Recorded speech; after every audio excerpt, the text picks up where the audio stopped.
বন্ধুরা, আজকে আমি তোমাদেরকে দেখাবো ঝিনুক রেসিপি। আমার এটা খুব প্রিয় একটা রেসিপি, আমি এটা খেতে খুব পছন্দ করি।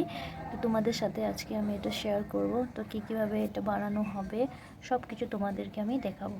চলো তাহলে দেখা যাক।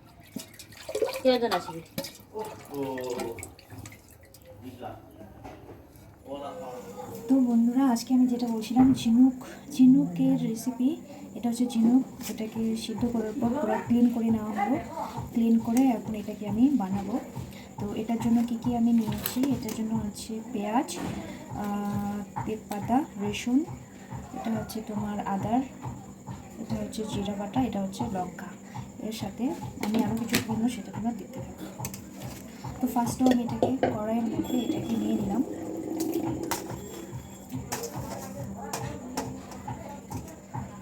তারপরে এখানে আমি পেঁয়াজগুলো দিয়ে দিলাম।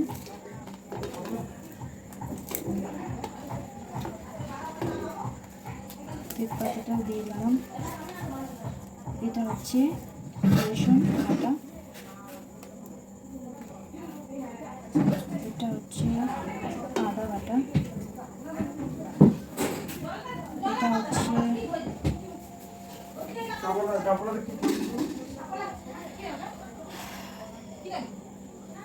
জিরা বাটা। লঙ্কাটা আমি পরে দেব। ওর সাথে দিতে হবে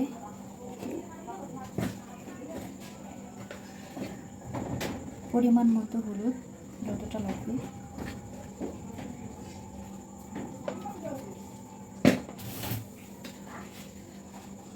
পরিমাণ মতো লবণ, যতটা তোলা যায় লাগবে।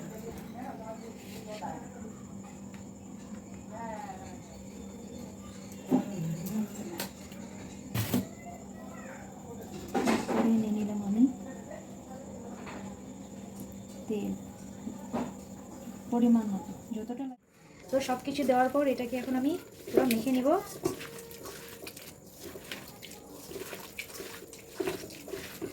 5 মিনিটের মতো এটাকে মাখতে লাগবে।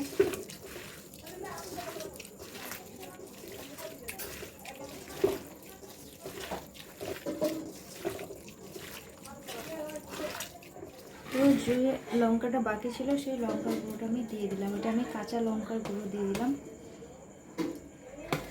ওর সাথে হালকা জল, সিদ্ধ হবে।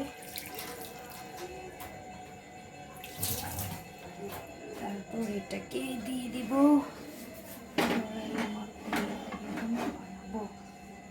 অন করেছিস?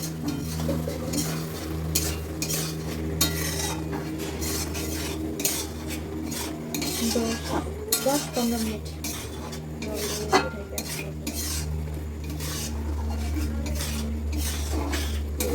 এখন এটাকে বসতে লাগবে।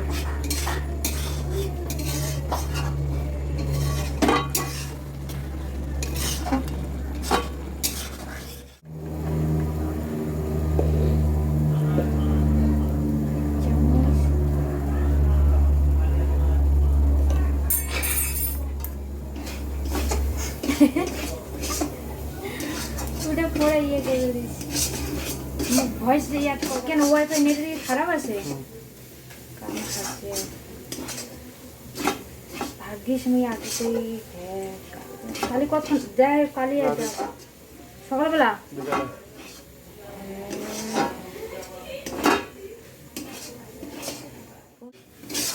তো এটা পুরো ভাজিয়ে নিলাম 30 মিনিটের মতো। এখন একটু হালকা জল দিব।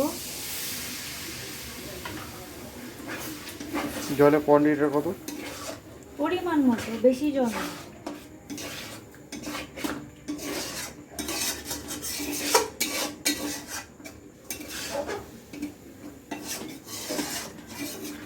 একটু লাগবে।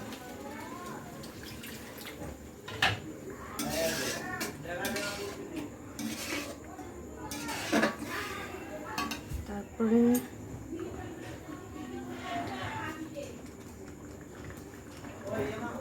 গরম মশলা,